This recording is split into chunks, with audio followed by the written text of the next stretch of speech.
What is going on, everybody? This is Pam with 2200 Taps. I am joined today by a really cool guy that I feel like I've met you before. And I just met you again. I have that kind of face. I just met you again recently. I have that kind of face, yeah. And, well, because I'm so, like, I've got little bits and pieces of me all over the place. And I'm like, did I meet you at this event? But anyhow, we met again, I would imagine, at the Valor Ranch auction just a few weekends ago. Yeah.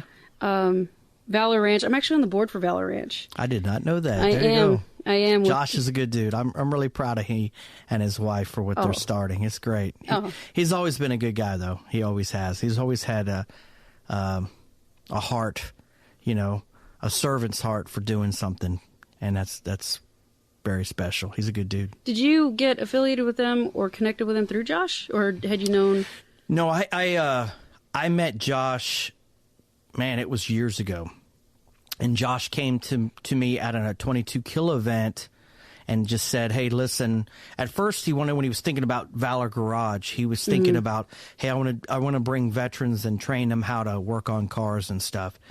And he was asking, hey, is there any way 22 Kill can be involved? And I said, well, 22 Kill's mission is really mental wellness. And we try not to get other programs, it takes enough money to support counselors. It's just hard to add to that mission. So I told him, hey, whatever it is, we could help support you by, putting it out on social media. But as in funds, it was just too difficult. Right. But he went forward and he did something with Jackal, and they were doing the Valor Garage, and he still has a lot of that stuff going. And, Jackal was really close to me and really close to my family. And so, then Josh came up with this other idea. But like I said, that's their heart, is that servant's heart, is that they were always looking to make a difference. And that's why I love them. That's why we showed up is I told my wife, I said, I'm anybody that I know that has that servant's heart like he does, I want to come embrace him and just tell him, hey, I love you and I love what you're doing. And I love that. See, we're already jumping into it. I hadn't even formally introduced you. Okay. But I am sitting with Dan Lombardo. He is chairman of the board for 22 Kill. If you don't know what 22 Kill is all about, don't worry. We're going to talk about that. I think, well, you kind of gave a little background about that, but what's your background real quick? We'll just start there. Well, my background, of course, so I was raised originally in Pittsburgh, Pennsylvania, to an Italian family, and we, later on in life, we ended up moving down, got to Fort Worth or whatever. And like I told you, I played music my whole life. And when I was in college on a music scholarship, a couple things bothered me, which was, it's sad, but in the music industry, there's just not, as you'd say, I know there's a union, but in most areas, it doesn't matter. You're only going to get paid if you're good. And you're only going to make the money if they make money. And it's just a hard living. So there's a few gigs that we were told we were going to make X, and we didn't make anything. There was a few gigs we got ripped off. We were given hot checks. And I said, man, I got to do something else. Man. I got to do something else. Because I realized there was, who am I going to go to? And I feel for the friends that are, like I told you, that I have friends that are in the industry big time. But at the end of the day, as they explain, if you play professionally and somebody goes, no, guess what? I'm not giving you 600 and giving you 300. Okay, what are you going to do? Who are you going to turn them into? So you guys weren't signed, were you? No. Okay. We weren't signed. We just covered gigs. There was a place, talking about history, there was a place called Caravan of Dreams that the Bass family owned downtown. And they started, it was multi-million-dollar investment club. And in that club, it was downtown Fort Worth. They had all the national jazz acts come in. I mean, from Tower to Power to Miles Davis was there. Just really? A lot of national acts that I was able to go watch and go see there. They lost money there, but their thing was, it was their culture thing back before they did the big, whatever the other one's called. anyway, that's what they gave back. So we got to play there a lot, and it was my dream to play there because I saw all kinds of national guys. But once again, we were no one. So we got, I think the hardest one was we were playing there one time, and, they came backstage and said, hey, anybody want something to drink? Yeah, I'll take a beer. I'll take this. You want something to eat? Yeah, we'll get some chicken wings. So at the end of the night, we're sitting there, and the guy points at me and says, okay, you owe 20. Looked at another guy, you owe 30. And we're like, just take it out of what you owe us. He goes, no, you don't understand. We already went through that money. This is over and above. And they charge the musicians the same price that they would charge somebody out there. So we're paying $40 for chicken wings, $10 for a beer. What? Yes. So we didn't make any money the first time we played there. So the second time we came in, we brought this ice chest in, and hell, there was salami and Swiss cheese. They go, you can't bring that in. I was like, hell, I can't. I'm not paying $10 a beer and $20 for a chicken wing. So, but it was a hard life. So I got to find something else to do. So, matter of fact, I was playing a gig when I was in college. We opened up for the Air Force Band, and I was just like, man, maybe I'll join the Air Force. So the Air Force Band in the West actually said, hey, why don't you come down and try out? And I came down to try out, and I actually ended up talking to somebody that was in their engineering program. And I said, you know what? I want to get away from music and get something else to fall back on. So I went into their engineering program, ended up being part of Desert Storm and all that stuff that went through. And, lost somebody. That was my first experience. You see people or hear people in a car accident or something, but when you're working the flight line, and a plane crashes in front of you, and you try to save their lives, and you realize they're burning to death, and it's like... And they're your friends. Yeah, it's like, holy crap. Mm-hmm. So that was the first time that I was kind of... And then I guess the weird thing was there was actually... my friend was flying, and they had a guy in the plane who was from Italy, another captain, because they had a joint... training deal. So the Air Force wanted to make sure very clearly what went out to the public. Mm-hmm. So they basically kept us in a room, and here it is, your emotional basket case. You just saw this. He kept you in a room and then basically said, hey, what did you see? What did you see? What did you see? And they said, okay, no, this is what y'all saw. Are you serious? Yeah, and then we had to sign this piece of paper, all of us, or you weren't leaving that room. And they wanted to make sure this didn't turn into... At the end of the day, they didn't want to admit that it was pilot error. Mm-hmm. But this guy was in training school. He was just learning to fly. It was a T-38. So they wanted to make sure that it was they basically blamed it on an aircraft issue, and they wanted to make sure that's the only thing that got out. So for a while, it was like man, that sucked. I didn't feel like I could talk to anybody about it. So I got to my first base and ended up talking to the guy that was over their, administration side, and he was in the counseling or whatever too, and started talking to them about it. And it was interesting to see that they wanted to help, but that you still had to do your job. If you still had to deploy, if you still had to do anything, it's like, hey, this is secondary. Like, your mental wellness is secondary. Your primary thing is your mission. Mm-hmm. So that was, I thought, man, that was pretty difficult. But, I found different things to empower myself that I felt to keep my mind off of it and just kind of put it aside. And then when I got out, and then, like I said, years later, I was on the Ronald McDonald House board for 8 years. I've always had, as we talked about Josh, a servant's heart. My grandmother is the one that instilled that in me, and my dad as well. But after I had to move to Austin, so I resigned from the Ronald McDonald House board.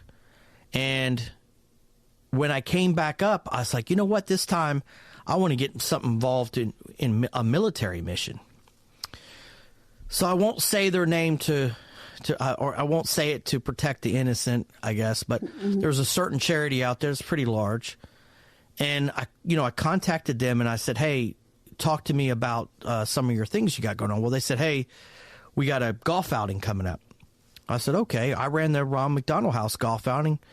I said, send me some stuff on it. So they sent me some stuff, and I thought it was weird because it was $40 a person. I said, hell, you can't pay golf for $40 a person. How are they going to make any money? So a couple weeks later, before the event, I got a check back in the mail with my $80. I was going to buy 2 spots. So I called them and I said, hey, why did y'all send the money back? Well, we couldn't fill spots. We couldn't sell anything. And we actually lost money. Matter of fact, we lost like $8,000. I said, how in the hell did you lose $8,000? Well, we hired a company, and they got with the golf course. They were going to make the shirts. So basically, no one knew how to do anything over there. And I offered to them, I said, well, hey, listen, I could take this over from you guys, and I could turn it into something special. But here's what I require. I require that your board be involved. Mm-hmm. So the first thing I would like to do is meet with the board, and if you're on the board, it's your time, talents, and your treasures. I mean, that's the way it works. So everybody needs to buy into this. I'll tell you guys how to make the money. I'll guarantee the first $20,000. And they said, well, I don't understand why you'd have to have the board involved. I said, well, it's a charity. Mm-hmm. They have to be involved. And it was interesting because now I knew why the golf thing failed. Because nobody wanted to do anything. They just wanted to have on their title, there were a bunch of retired military guys, and they wanted to have on their title that they were on that board, but really care the hell less about actually doing anything. Like, I'm happy that you could bring me a check. I'm good with that. But if you're telling me I have to do something, it ain't happening. So I told him, I said, here's the deal. I'm going to put the deal on the table. I will work my butt off, and I'll raise you $40,000. But you guys have to at least raise 10 or 20% more of that.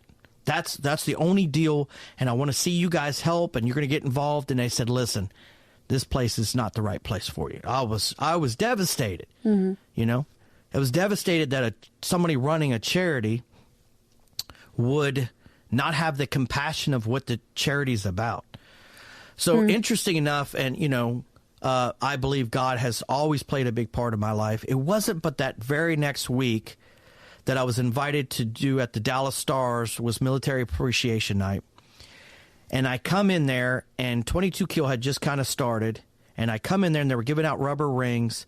And on the rubber rings, each thing, it kind of told them what their mission was. At that time, 22 Kill's only mission was really spreading the awareness. Mm. They provided no services. It was just, hey, did you know that we lose 22 veterans a day that die by suicide?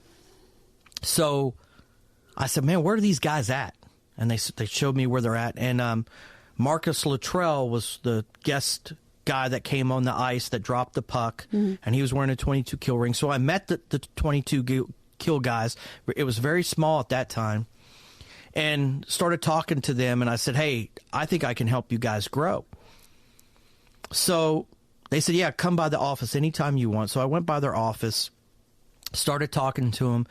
You know, I think they had at that time, the biggest event was maybe that they had netted was like $5,000 or something. I can't remember.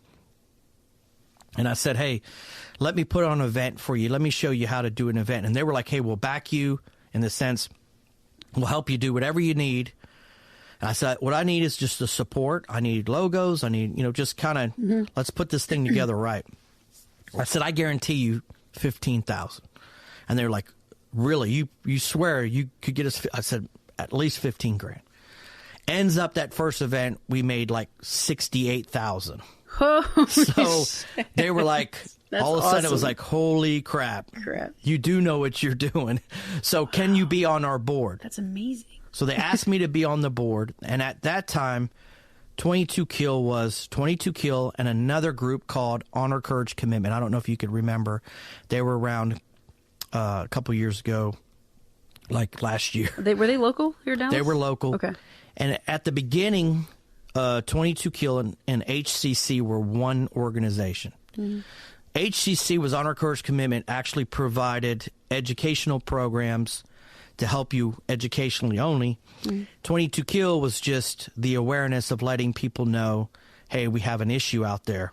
You know, we're losing 22 vets a day.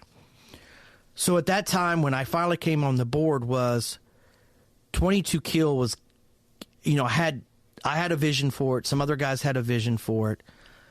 it really needs to be separated.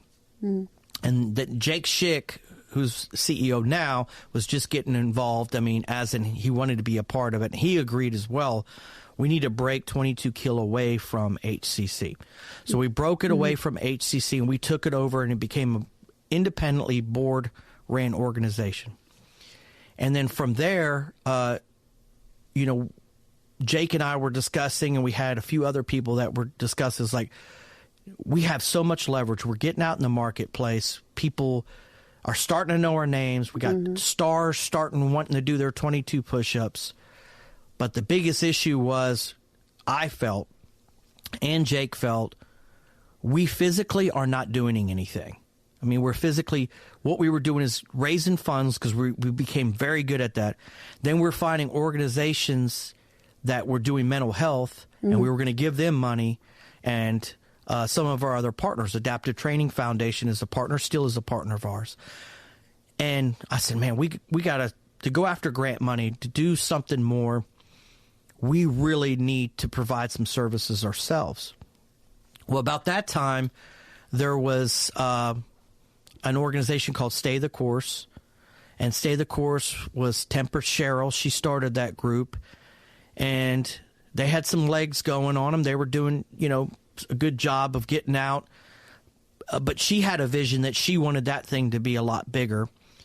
She came from a family where she's a spouse of a veteran that was pretty much, she went to school on mental health because to help her husband. Wow. And so she had, once again, another person that servant's heart, but man, the raising funds is the hardest thing. So she came to us and says, hey, can 22 Kill take over Stay the Course?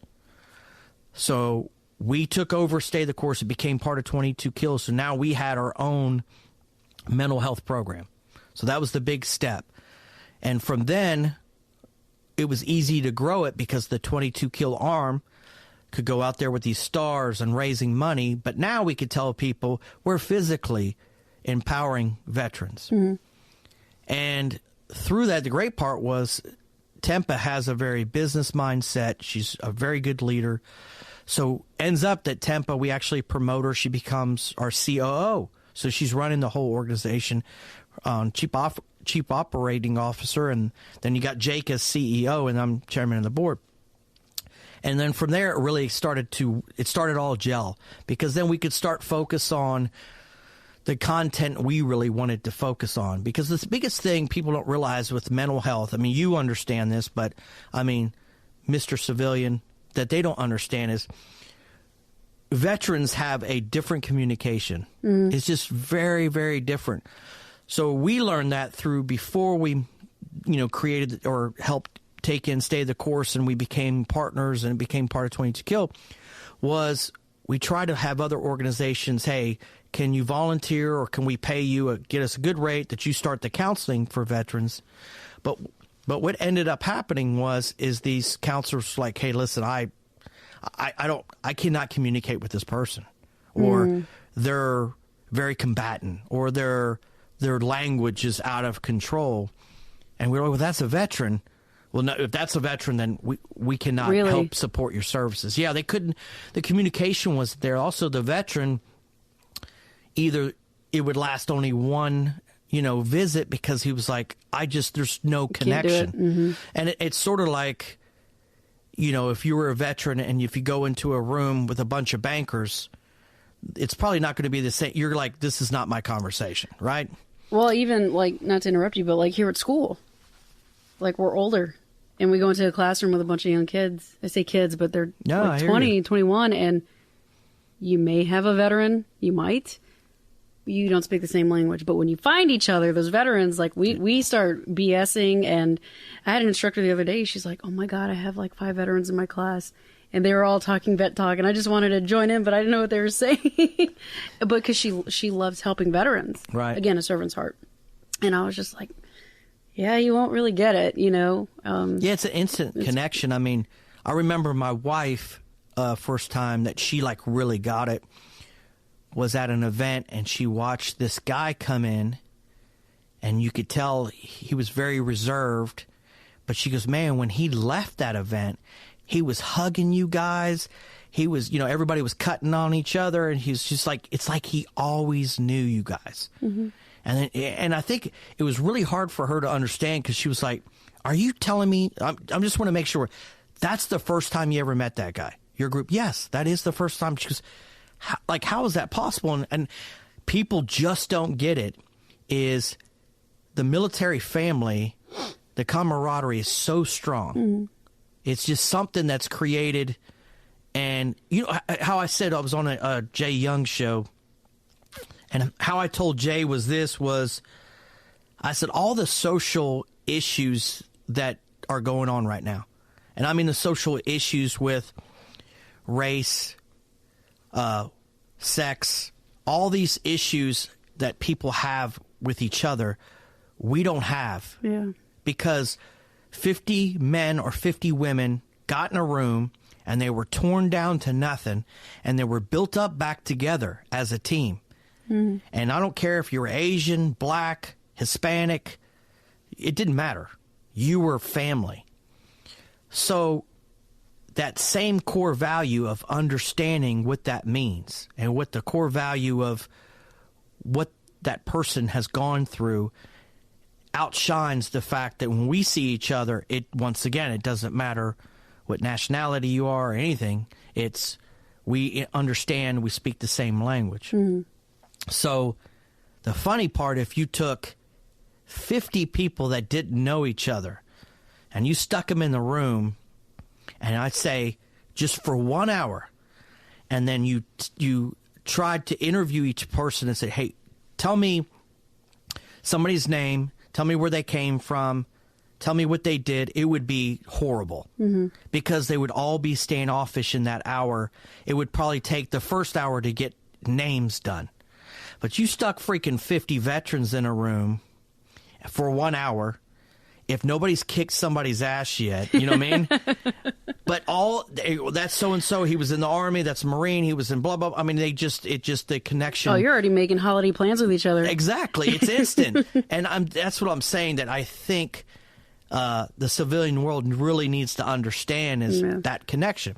But at the same time, if you want to make a difference, if you want to help veterans, I tell them all, stop thinking that you have to wear a uniform to be a patriot. Right. Because you don't.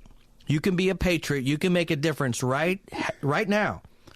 And because everybody comes to me and says, man, I'd really like to be involved with 22 Kill. I didn't serve in the military. I'm not a first responder. I was like, so what? Mm-hmm. I said, you don't realize that you're making a big difference.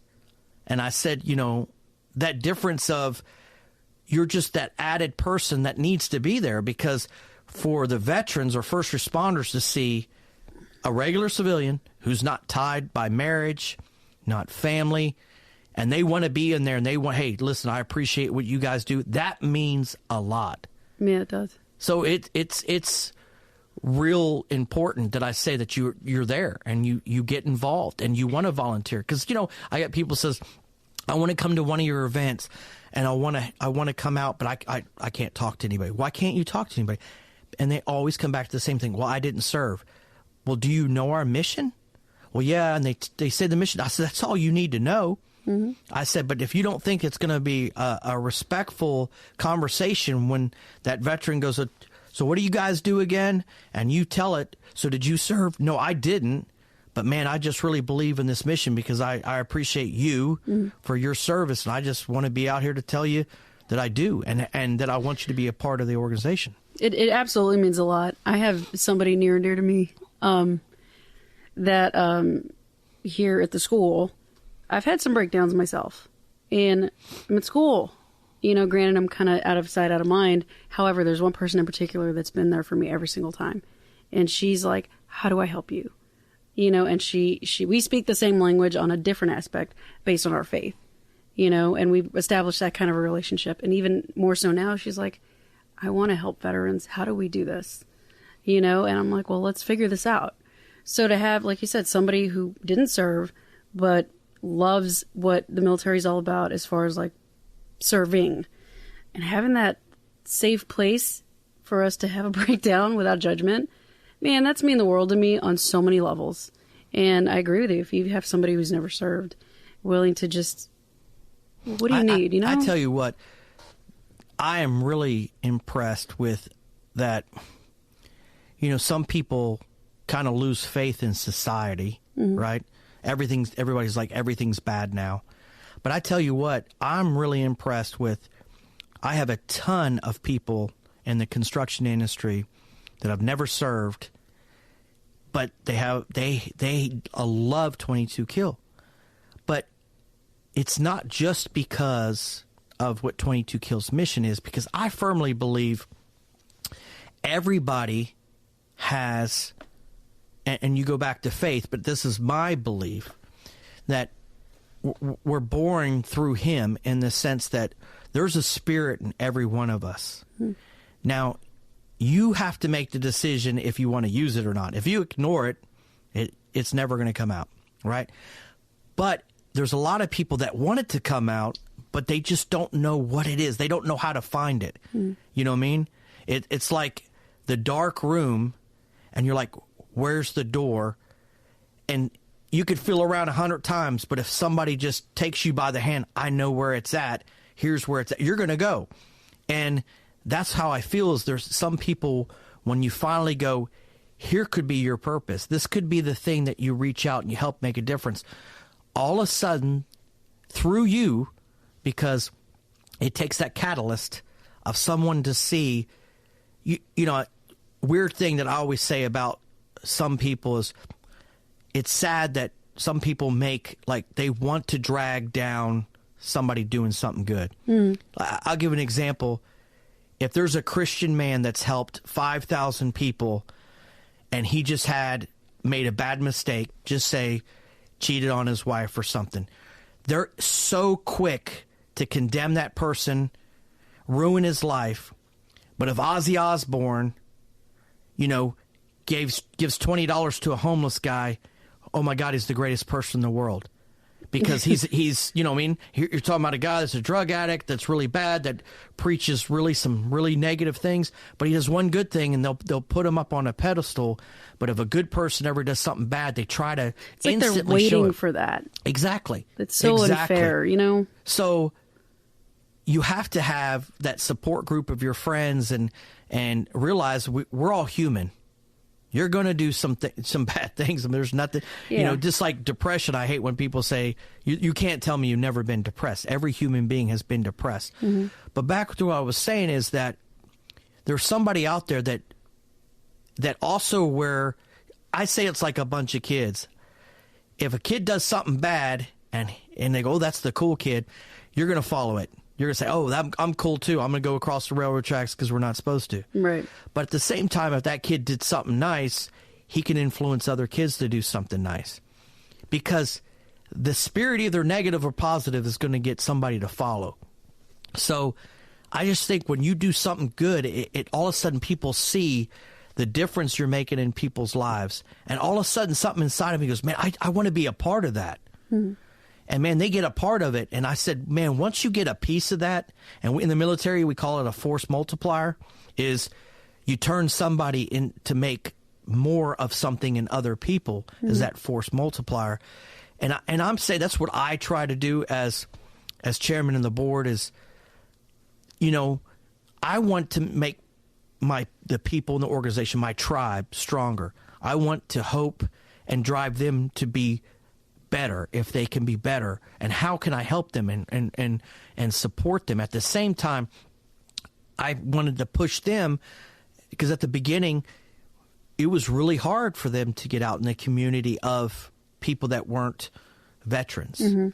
It's like, we have to do this. This is part of, so it was also a healing and a process for them. But then when they started getting it back, they started seeing the appreciation levels, and man, these people do care. Yeah. That's what make the organic growth of something so powerful. Like 22 Kill, there's rings all over the world, not just United States, all over the world.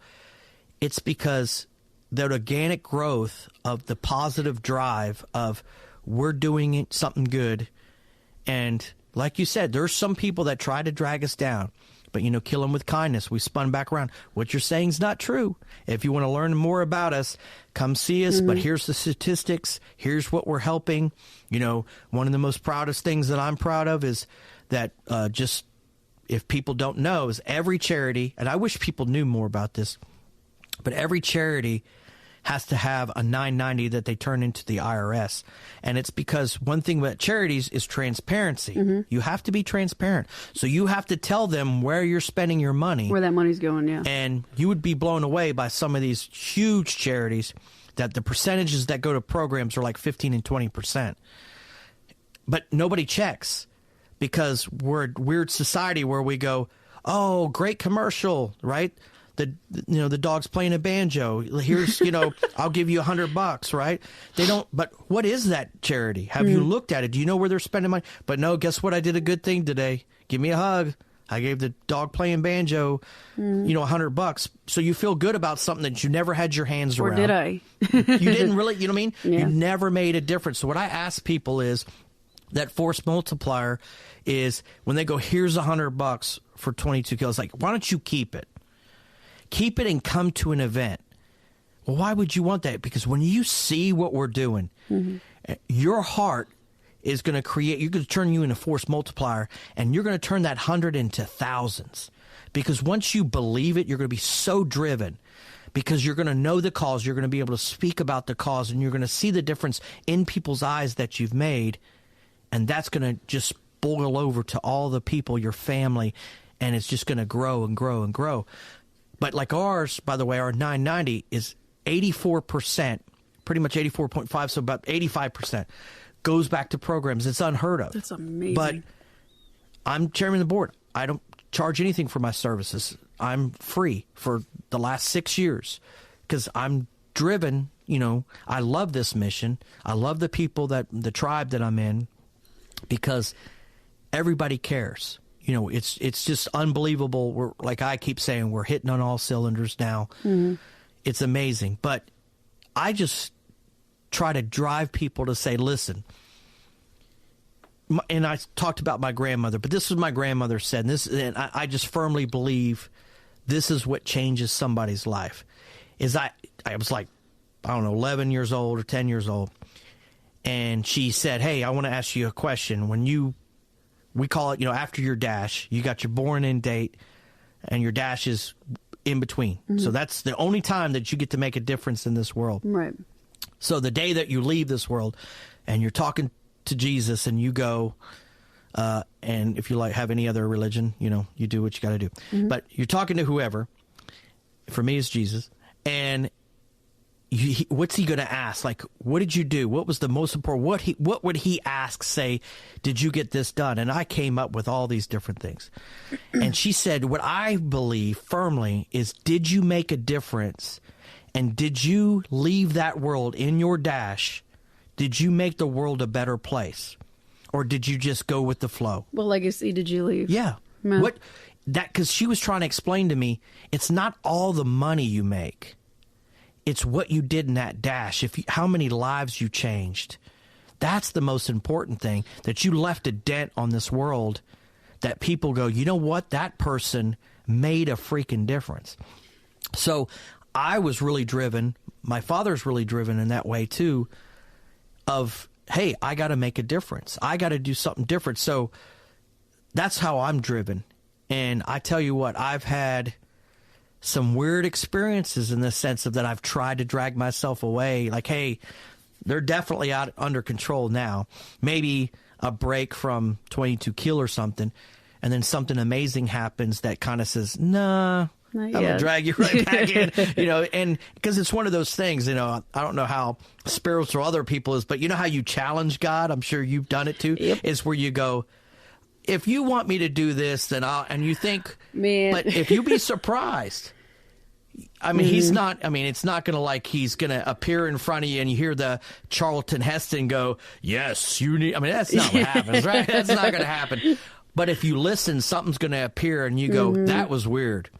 And it's up to you, because, I see people like my kids all the time as I try to tell them, go with your heart. In other words, my kids will go, because I don't know why, but I feel like giving part of my sandwich to that homeless guy. Mm-hmm.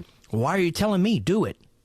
I mean, don't challenge what your heart feels. If all of a sudden you felt like I need to do that, you think when you come back, anybody's going to, like in my family, going to challenge you and go, why the hell did you give away half your sandwich? It's to a homeless guy. Get it back. It's not going to happen. So that's the drive that keeps pushing me, is that I'm really,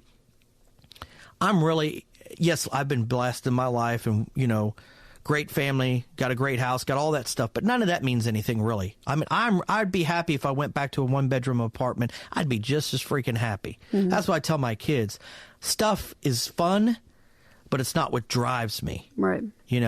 And I that's what you try to tell people, is that people that are hurting inside a lot, they try to fill their lives with stuff. Mm-hmm. You know what I need? I need another new car. I need another this. But that piece that's missing that you think that you're trying to fill, I just think that's the Spirit trying to tell you that's not what you need. Mm. Fill it with something else. Fill it with people. And it's amazing when you see people who've never gone to church go to church, because all of a sudden it's like, this is great. Mm-hmm. I thought all this negative, but if you find a home, all of a sudden you start actually doing something. Yeah. Because one thing you listen to people is like, well, I went to school and asked for help. Nobody helped me. I went to church, sat in church. Nobody helped me. And you say, well, time out. You don't go to those places and somebody's waiting for you. Right. The help is you reaching out and you start making the difference. They don't have to. It's not going to appear that your life's going to change. Mm-hmm. It's not their job to do it. It's your job. And that's, 22 Kills' biggest thing is we're empowerment. The sad side of it, I have to cut people off when they say, I'm so happy because you guys saved so many. No, I don't save anybody. You saved yourself. Yeah. The only person that can save people is the Lord. We can empower people. We can give them the tools for that mental wellness to say, as I call it, that, the tier system. Don't get to tier 4, right? Yeah. There's an issue and you go, what level? It's probably about time I start talking to somebody, right? And like it says, it doesn't have to be professional help. Like you find somebody you trust. And that's really our goal in our mental wellness program, is we wanted you to come to a place and you feel comfortable and trust and love and go, I can talk about my stuff. I can get this off my chest about these issues I have. And that's the biggest thing. That's when we branched out into first responder side too, is because we realized, and it was a funny story, was I guess it was 3.5 years ago. I always have my times off. Jake laughs about it because I never remember dates, but we were at the Valor, American Valor, which is the Kyle family. And we're very close with the Kyle family. I'm very close with Jeff Kyle and his dad and mom. So they have an event, and they always invite 22 Kill, and it's for to raise money. But at the end of the event, they kind of kick everybody out, and the veterans we all have a good time. And the Fort Worth Police was there because we have a bunch of Navy SEALs that are still active, and there's probably some bounty on their head. So we asked that nobody takes pictures. So we had the Fort Worth Police, the Brotherhood of Fallen organization, had officers there to make sure that everybody follows the plan. But when I was there, one of the officers came to me and said, hey, you helped one of my other officers. What's the chances that you could get me in? I said, well, where did you serve? I didn't. I'm just a police officer. I was like, well, I'm sorry. That's outside of our 501c3. We're veterans only. That guy started walking away, and all of a sudden, there's where the little taser comes in from the man upstairs, says, what the hell are you doing? Wow. So I was like, you know what? I went over and grabbed him. I'll find a way. I'll find a way to get it. Just don't worry about it. I'll find a way. So I was talking to Jake, and I said, this happened, and Jake's like, you know what? You're right. We need a warrior's a warrior. Mm-hmm. So that's kind of what birthed the fact that, hey, we're good at this. We're good with helping mental health and warriors. Why? We should have always thought that it should be first responders, too, should be in that circle. Yes. At the beginning, a few other people in the organization were like, no, we should just stick with veterans. We said, no, we're going to do this. And it's funny because now all those people are like, finally the light bulb goes off. This is awesome because it's a perfect fit. You know what I mean? It is. I have a friend, because the mission for 2200 Taps is putting music to people's stories. Because somebody chose to share their story through music. It helped me take suicide off the table about 5.5 years ago. And I'm like, dude, people are hurting. So a buddy of mine, paramedic, EMT, he was super close. Like, had a pack of beer and his gun. He was that close. Finally, he got his help, and he's like, you know, Pam, I was journaling during that time. Can you put music to my story? Yeah. We created a song. And with that song, we're going to present it to their nonprofit and hopefully bring awareness to mental health for first responders. So it all lines up, which is why I was really excited to have you. Because we tend to overlook the police officers, not on purpose, but it's just naturally like veterans. And my stepdad's a retired police officer. My brother-in-law is veteran, state trooper. Like, it's very near and dear to me. And these guys are like, well, we stuff it. I'm like, how do you deal with this stuff? We stuff it. Well, I mean, here's the thing on the, like I have a ton of police friends. Since 22 Kills so plugged in, I know all the chiefs of police in town, and it's just, but man, right now it's man, to be an officer right now, it's got to really suck. Yeah. Because to be scrutinized to the fact that, and I just want people who are listening to really understand, we're creating a really dangerous environment for our police officers. And I'll tell you why. When you create and you have social media as a judge on a real environment, how I explain it to is football. When there was no where they could analyze calls, as you could say, mm-hmm. and they could slow it down, slow motion, and do everything, it was real time. So how many games did you watch and you would say, okay, he caught that ball, and they do instant replay and they slow it down. Oh, no, it touched the ground by just this much. Mm-hmm. Well, that same understanding is how we treat officers. Is you expect a human being to go to a call, and here's what people don't understand. Different than when you were in military, you know who the enemy is. Mm-hmm. I at least understand what they look like, what they wear. There's some understanding. Right. An officer, I hate to say it, it could be grandma, it could be little Johnny, it could be anybody. So imagine approaching, I said, it's just like if you went down a dark alley. You wouldn't just go, hi, my name is Dan, right? You would go, oh, crap, this could be dangerous. So you're reserved, you're protecting yourself. That's every call. Every call that they go out to, and people always watch, if you watch cops or whatever, you see when they come up to the car, they touch the back tail light. Mm-hmm.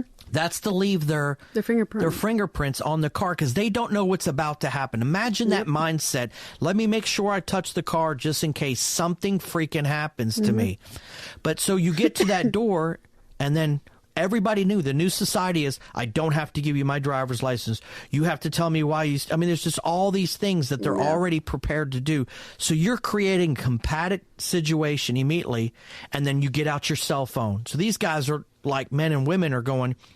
Man, their phone's already out, and all of a sudden they might see something that's illegal, so you don't see any of that. So all you see, all of a sudden they go in the car and they start screaming, they're grabbing me for no reason. Well, nowhere on that video shows that they had a gun in the car and it was exposed. But then they have to do all this investigation. Do you imagine that pressure every stop? So the cops now are they're literally putting their lives in more danger. And there's one on YouTube where a guy's like swinging a chain. I don't know if you see this. The cop pulls up. He tells him to drop the chain. He backs up like 3 city blocks of drop the chain while the guy's coming at him. Because he goes, I don't know, what should I do? If the guy hits me with the chain, he's probably going to kill me.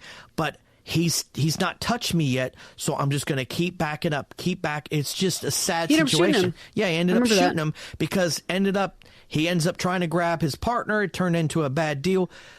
But why are we letting stuff get to that level? It's ridiculous. I mean, if somebody's coming at you violently, they should be able to go, hey, you made that decision, you're out. That's all the defense I need. But these body cams, they're doing more damage than they are good. Because now they're so worried. Yeah. What am I going to do? Maybe I said the wrong thing. And you have some of these people out there that, who cares? Like, I could imagine the one that happened in Louisiana. Remember that one? Which one? The one that guy was on the ground. He tried to take the cop's gun, and they killed him when he was on the ground. Was this in front of, like, a grocery store or, like, a gas station? Yeah, I remember that. Now, here's the deal that the media was like, that it was unnecessary. Okay, time out. Guess what? This is a person who's been arrested like 4 or 5 times with a gun, had been in jail for abuse, had been in jail for assault. This is a dangerous human being. And they asked him to turn around, and he refused. He started fighting them. And then when he had him on the ground, he tried to grab the officer's gun. Why would you need to have to defend such a, but guess what? Once again, like, what did I tell you? Just like they always, here's the evil person that has a bad record, but you know what? They're innocent. And this was just officer aggression. It's sad. It's sad that we've gone that way as a society, that we got to start standing up and say, time out. If we don't start backing these officers, nobody's going to want to be a police officer. And it's already known across the U.S. The intake of officers now have dropped dramatically. Have they really? It's the lowest ever of people who want to be a police. Why would you? I mean, what's on the TV, it's not what it was when we were kids. That was like, it was a cool thing. It was an honorable thing. Now we've changed it to where they're horrible. All they're going to do is kill you. That's their job, is to come out and you're innocent. You know what? They're human, but it's a job we need.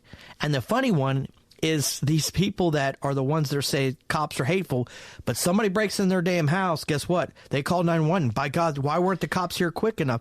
You don't even like cops. So it's sad that that's what's going on right now. You know what's funny is, like, as you're saying this, I think of my family. And a dear friend of mine is the chief of police out in Salina, California, and they're featured on Live PD. That's her department.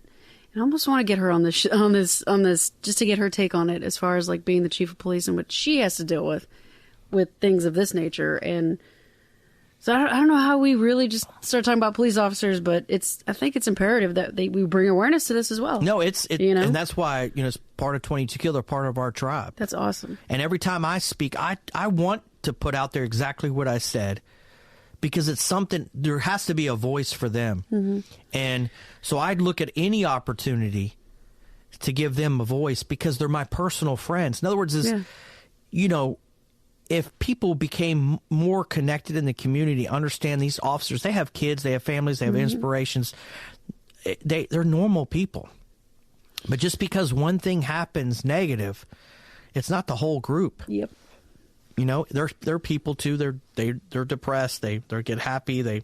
But the stress, it's higher than it's ever been, and that's why when we opened up the first responders, we thought maybe it'd be a one or two thing. It's unbelievable that how many officers that we get in, and firefighters. The pressure's up there for everybody. Right.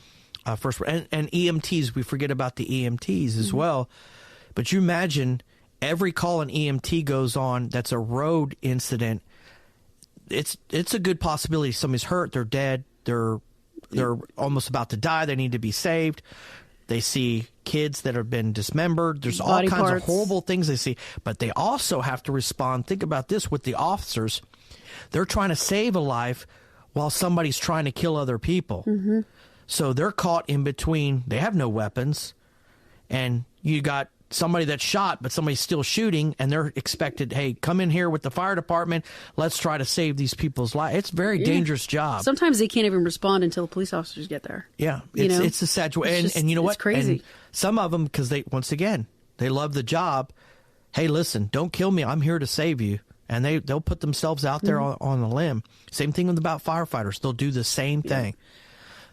So it's just, those are the jobs of people that we forget about. I mean, I'm really impressed with society's gotten a lot better about appreciation towards our veterans. I'm really excited about that because that's gotten a lot better.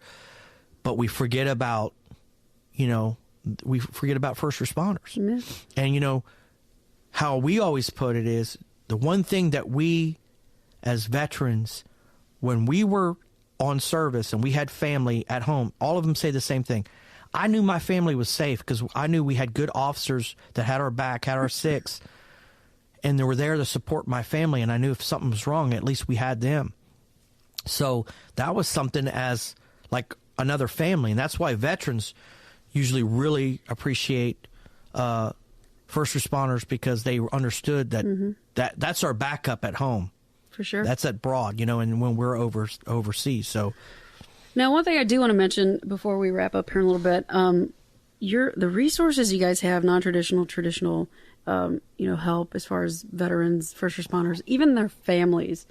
I mean, my jaw dropped today just going through the videos and really seeing where y'all started and where y'all are right now, and what's yet to be. But one thing, and we kind of talked about it before we started recording, I really like the guys that do special missions, or they're in special forces, where they can't talk about this stuff. And it's so bad. Just on a personal note, I know somebody who knows somebody who's in special forces, and it's affecting his family. He's still in, but he's so scared to get help for fear of repercussion of what could happen to him. And he knows of the guy that went to prison and had to get pardoned by the president because of something that happened. So without going into detail, like, how do we help these people? Well, right now we have the highest rate of suicide in active duty members. I mean, it's just off the charts. I mean, 5 months ago, I think it was 5 months ago, the Air Force had a stand down, an actual stand down of all bases, because suicide rate had climbed on an Air Force basis so high. They're starting to identify that they have an issue, but it has to come from leadership. I'm very proud that we are now connecting 22 Kill to active. They're actually letting us speak on active basis.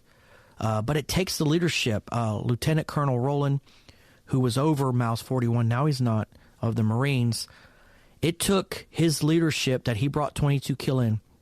But where the real leadership started, him going on stage and said, I had issues, depression myself. This is normal.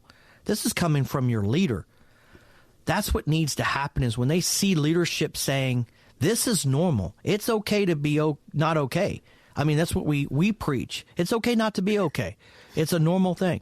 But the leadership has to tell these men and women, it's okay not to be this way. We're going to provide these avenues of help. If it doesn't start from there, it's going to be hard for the men and women, especially the special forces, the people that are going through a lot of things, because they're afraid, who can I talk to, who can I not talk to? But it comes from the leadership, and that's what we need more of. It's starting to happen, but we need more of it. They're afraid the same thing the officers are. I will not be promoted to my next rank if I say that I have a mental health issue. One of the things is, one of the people that are associated with 22 Kill, her husband is a Marine. He took his life because he got a promotion, and he was like, I just got to get to that promotion. He knew he had an issue, but he wanted the promotion because it benefited his family financially. But once he got the promotion, it overtook him, and he took his life. And they probably didn't get, the logistics behind that. If you're in, you take your life, sometimes the family doesn't even get the money. Well, the problem is they get some, but the issue is that should not be a gauge to a guy. A man and woman that's serving, or a police officer, or a firefighter, or wherever you're at, it should not be a gauge of being promoted that you have a mental wellness issue. Those things should be removed from any gauge, and they're not. They'll always tell you it's not. But how do you make the men and women that serve feel comfortable? And what it's going to take is some of them that have a mental wellness issue that are seeing therapy, seeing help, they get promoted. If others see that, that'll release, oh, wait a second. They acknowledge they had an issue. They are seeing help, and they still got promoted. When that starts happening, that's what's going to overcome the deal. It takes reality to do it. Yeah. So that's our military that's going to have to do that.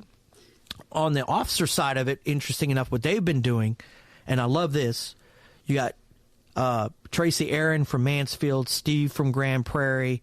You got all these good guys that are out there that are making a difference, that are hey, they understand this is they support the third party like us. Go seek help because they realize, hey, we want to make sure you're okay. And then they tell them, hey, listen, if you get promoted, Ed over in Fort Worth, if you get promoted, it doesn't matter if you're seeking help or not. It's how you do your job. Right. That's great leadership. That really is. It's great leadership that they, from the top down, are saying, first of all, it's okay to seek help. It will not affect your job. We are here to help. That's leadership. That's what I love seeing, is that kind of stuff. But you're right. When I think about the story that you told me and the friend, it's difficult out there.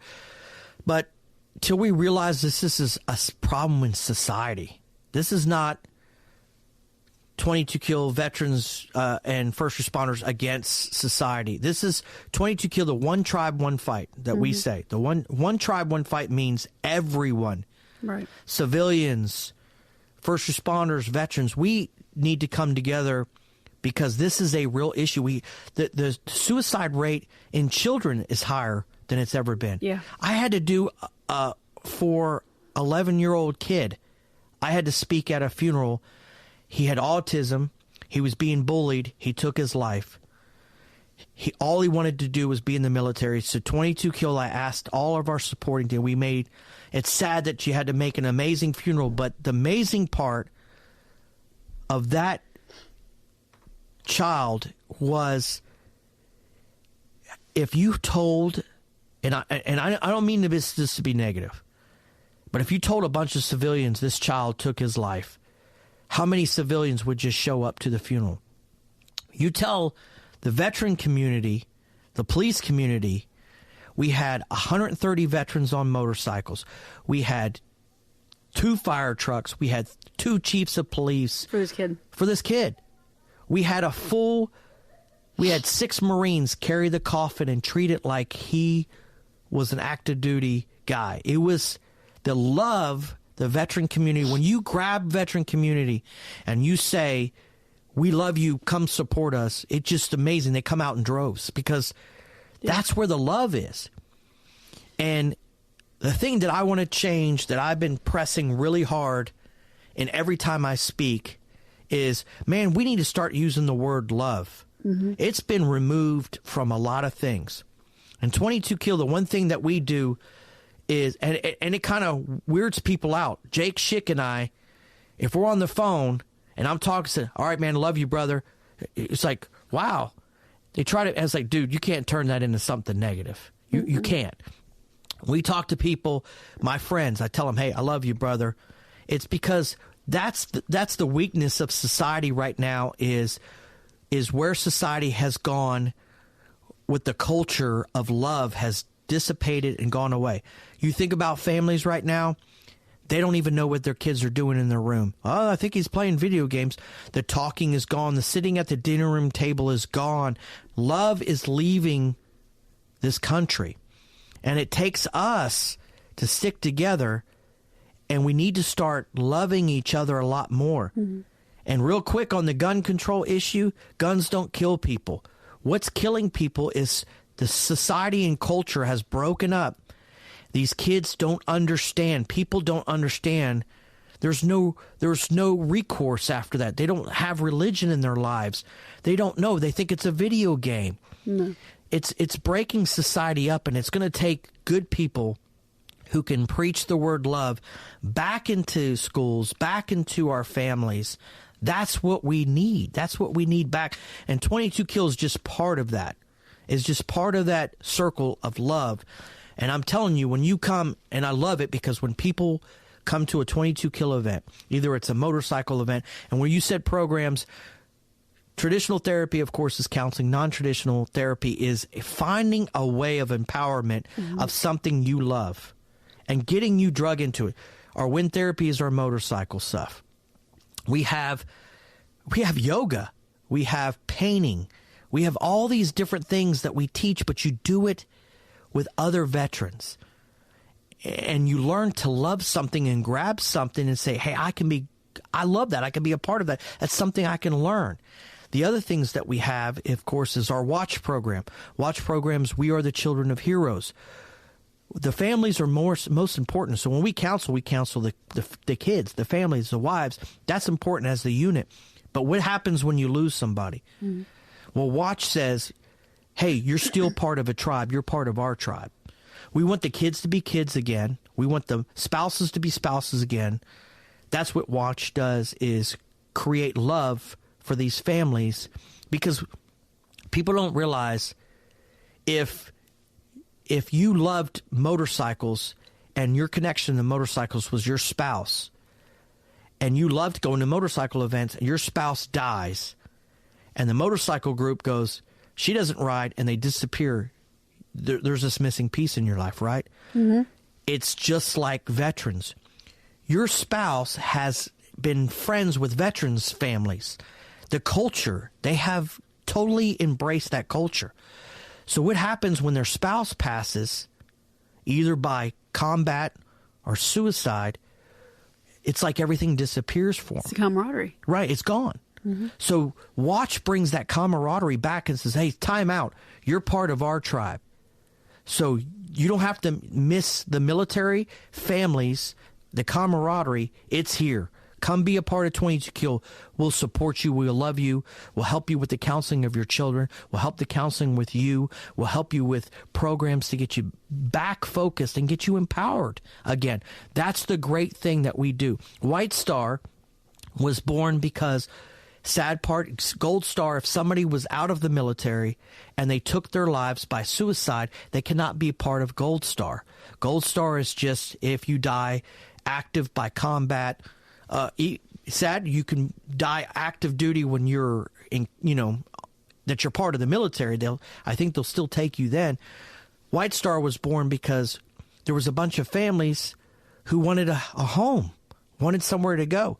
So White Star helped guide them back and says, even though that you lost that person, once again, like Watch, they're very similar programs and they work together. And then last, our program is Forge. And Forge is forged in service, strengthened by purpose. So you were forged as whatever you were in the military or first responder. We know that. Now we need to help you find a purpose. Mm-hmm. So we take you hunting, fishing, camping, and then you realize you can be strengthened with another purpose. You're still that same person. So that's what the Forged program does. So all these things are under that 22 Kill, One Tribe, One Fight mentality. Mm-hmm. But that's all the amazing programs we do. And we do it for one reason, is to make a difference, to strengthen our tribe, to push love out there, because that's who we are. You guys, it's so cool because I've always, excuse me, I've always challenged people. I'm going to backtrack real quick. I actually found you guys because of Jackal. Okay. I met him briefly. One hug is all it took from that man. He was the king of hugs. I hugged him one time. And we got connected through a program he had started just to work on his stuff and whatnot. And then things happened, and I'm like, you know what? This man impacted me. And I started following y'all. I got the honor ring. I'm like, there is a mission and a purpose here. People are still hurting. And, well, he's the proof. Mm-hmm. As he went through our programs, and you kind of make a mistake, and we learned a lot from Jackal. I learned a lot from Jackal. I loved that man. you know, very close to me, very close. But the first time when we lost a veteran that my wife, I don't think she talked for 3 days after we lost him. But it taught us no one is off the radar. Right. And I think with him, you know, he was hurting, but he was off the radar. And we forgot to watch. And the sad part is, and sometimes loss creates power because you found out where your weaknesses are. Like, we all sat around and cried because we all were like, how did we lose this amazing man? The man that was titled the motivator. How did we lose him? And it came back to, first of all, is you can't watch somebody 24/7. It's impossible. Mm. But there was some things that when you came down to it, there was probably some things that we didn't listen. And we didn't really pay attention. We didn't really focus about, because we thought, hey, that person's good.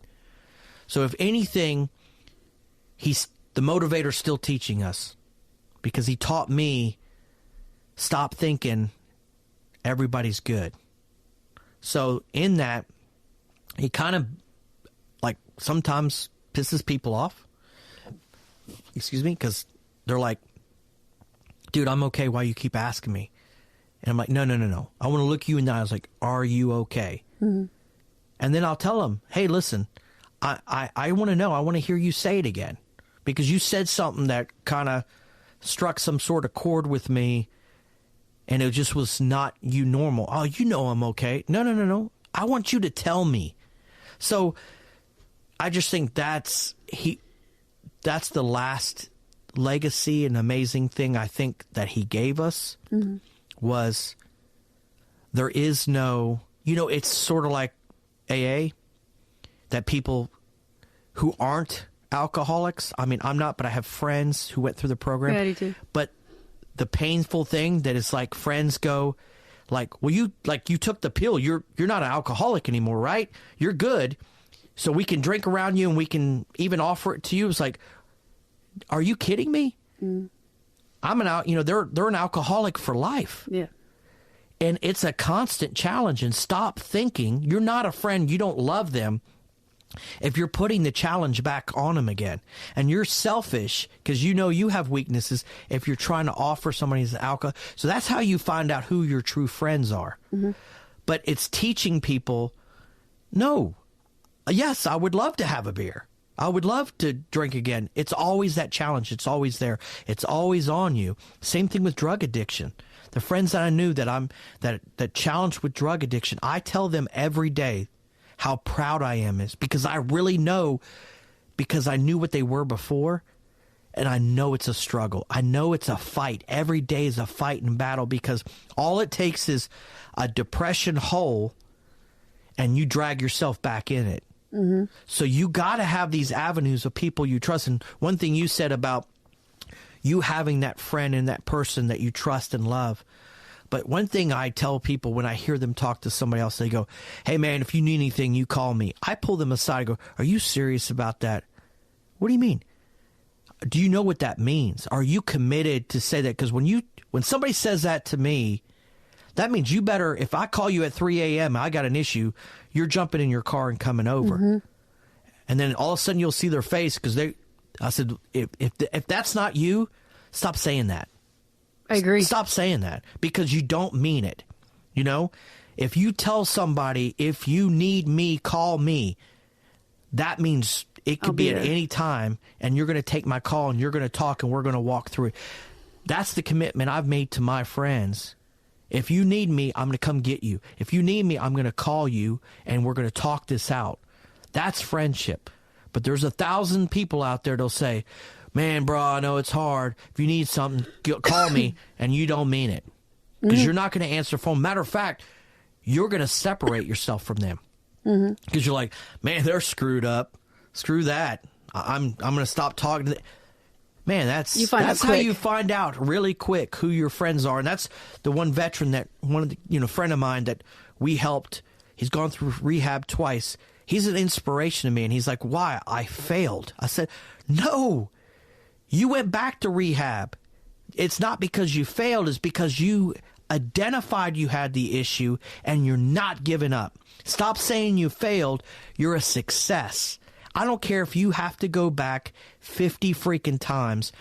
You're a success story because you're not giving up. Stop. And that when we talk about that negativity, it's like, oh, the God, they failed. They're back in rehab.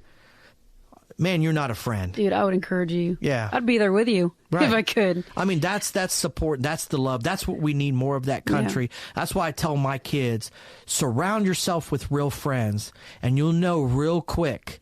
Because he goes, oh, my son will say, I got 100 friends. I said, no, you don't. If you end up with 5 friends, you can count their name on your one hand, that are very devoted and will do anything for you, that's a blessing.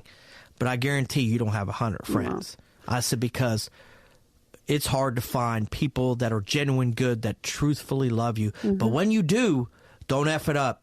No. I tell them, make sure you keep them and support them. But the same thing, if they give you love and support, you better give it back. Yeah. And kind of like I was saying, what I love about you guys, and even this right here, us talking, it's not so much about bringing awareness to it. It's about doing something about it. And because everyone's like 22 a day, 22 a day, I'm like, okay, what are you doing about it? Well, I'm bringing awareness. That's great. What are you doing? About anything you believe. Or yeah. That's what I tell somebody is like, listen, I don't know very much about, well, what do you love? Where's your passion?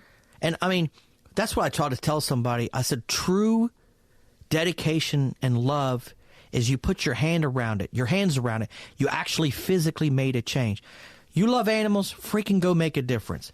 If you love some Romania, you want to make a difference over there, freaking fly over there and make a difference. But don't procrastinate about it and tell me. And that's when people, I hate hearing, man, I just wish I could do something about it. I just don't know anything. Oh, come on.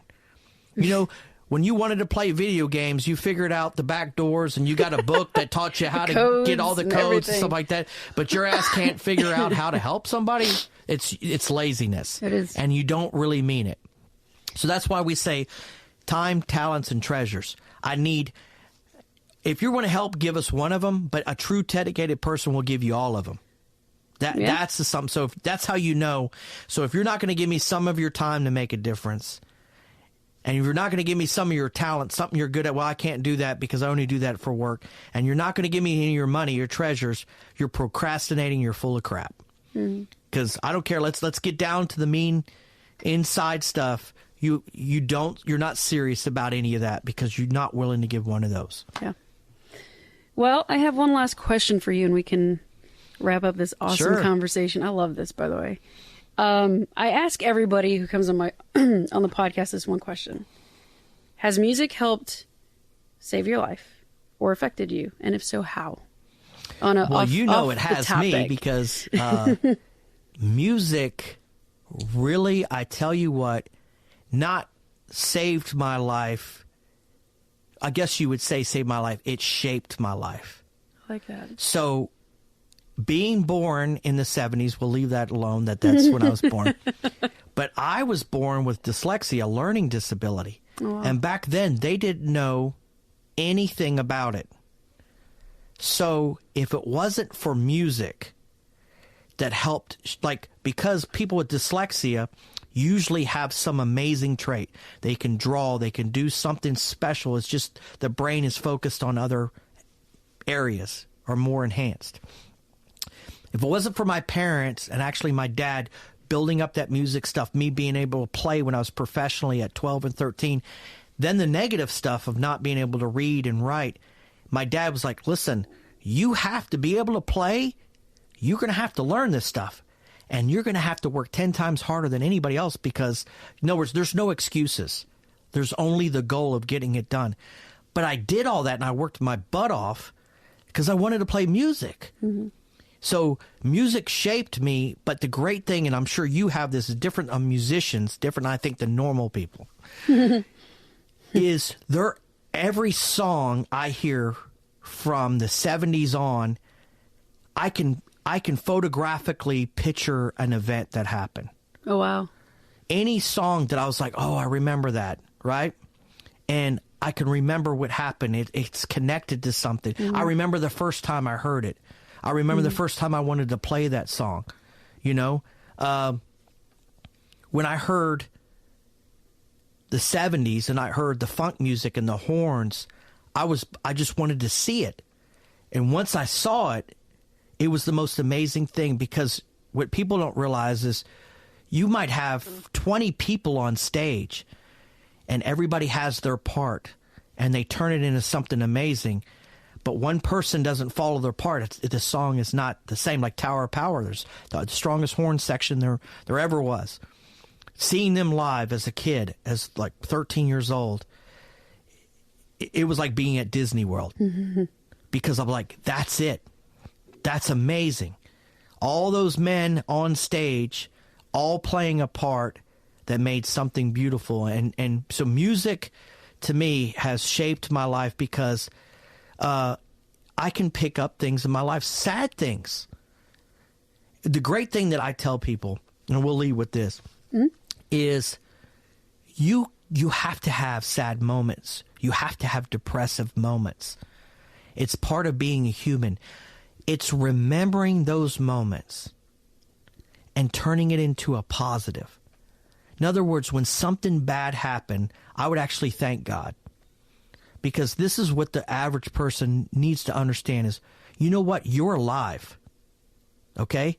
So no matter what the negativity had, your wife left you, your husband left you, somebody died in your family, and you're depressed, you're sad, right? But you're alive. And some people aren't. And you can't go back and you can't change something. So take a negative moment and go, you know what? Praise it. Because you know what? It can only get better from there. Mm-hmm. And the thing is that you have to know, what is faith? The true meaning of faith is your lowest moment. That's the lowest of the low, that you go, but I know, God, it's going to get better from here. And only I can make it better. But what makes life fantastic is you look back on those moments.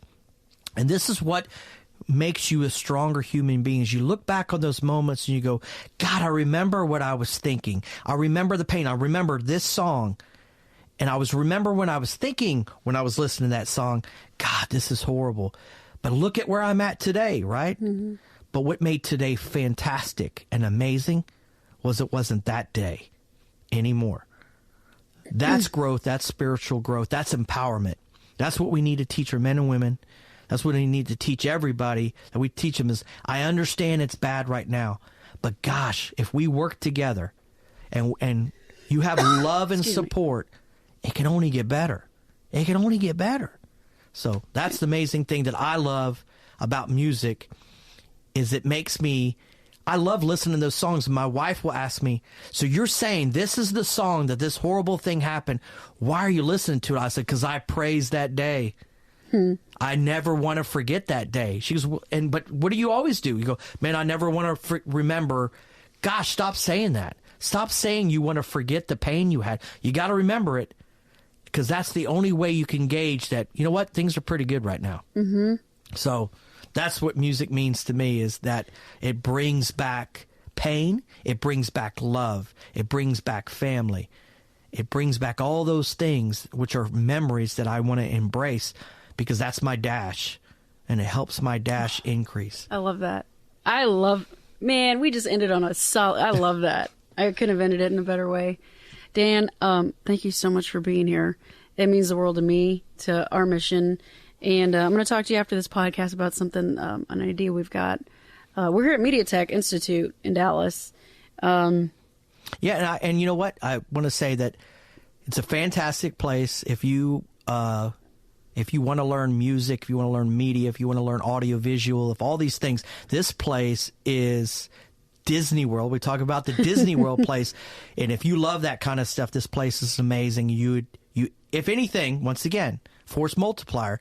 If you have an ambition that you think you want to do one of these things, just come walk this place and you'll go, I'm at home.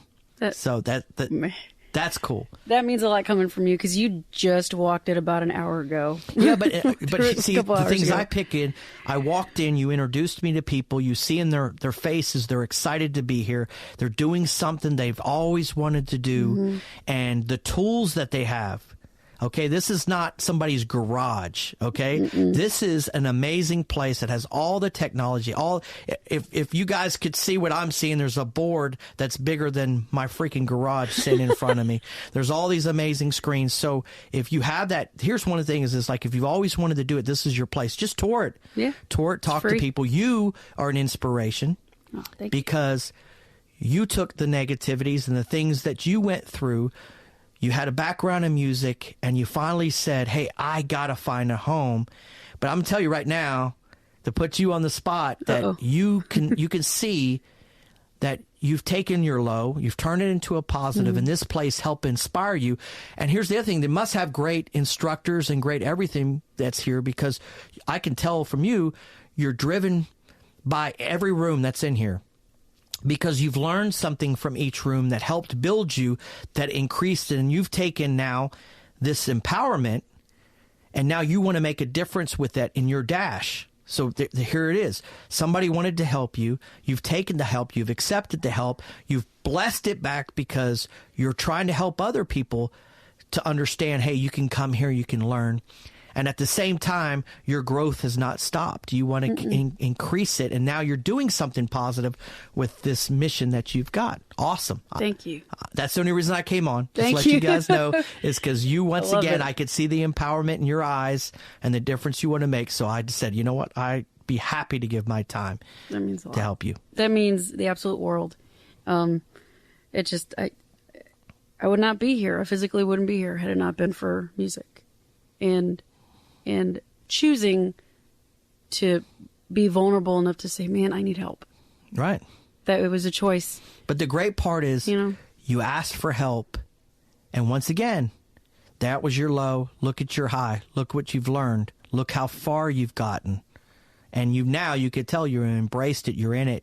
You're deep in it. You love it. I do. And I still have my moments.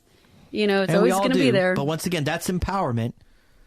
Is, hey, when I'm at a moment, what do I have to do to get out of it? Like, as I say, there's the self-control of, stop thinking about that. You're an idiot. You got this. Everything's great, blah, blah, blah. And then there's that moment, oh, hell, I need to talk to somebody. Yeah. Because it's on my back. And if depression affects your daily control, you don't want to get up. You don't want to face what's going on. You need to talk to somebody. Right. That's the only way. And hey, listen, pills, all that crap is not going to help you. We don't know. We know so much about the heart. We know so much about the body. We know nothing about the brain. But one thing we do know is the only way to get information out, negativity, depression, is talking to somebody one-on-one. That's the most proven fact of mental health and reduction of depression, is talking to somebody you trust and love. Yeah. Thank you, Dan. Real quick, where can people find y'all? So you can find us, of course, just look up www.22kill.com. By the way, we didn't want 22kill.org. Everybody asked that. Yes, I know that's charities, but .com just matched. It got us out quicker, but we are a charity. You can look us up. You can look it up, our 990. Find us on Facebook, Twitter, all those different things, Instagram. But if you want to get involved, you can either sign up through the website, or you can find us on Facebook, and we post all of our events there, and you just show up. That's the first step of anything, is just show up and say, hey, I want to help. I want to make a difference. I want to know about your organization. I love it. I love it. And you guys can find me at 2200taps.com. All my social media is linked to that. And a shout out to Mediatech Institute, because they give us the resources to do this cool stuff. It's beautiful. Mediatech.edu. And then Valor Ranch, get to know those guys too, or get to know us, I should say. Yeah. ValorRanchTX.org. So thanks for sticking with us, and we will see you later. Peace.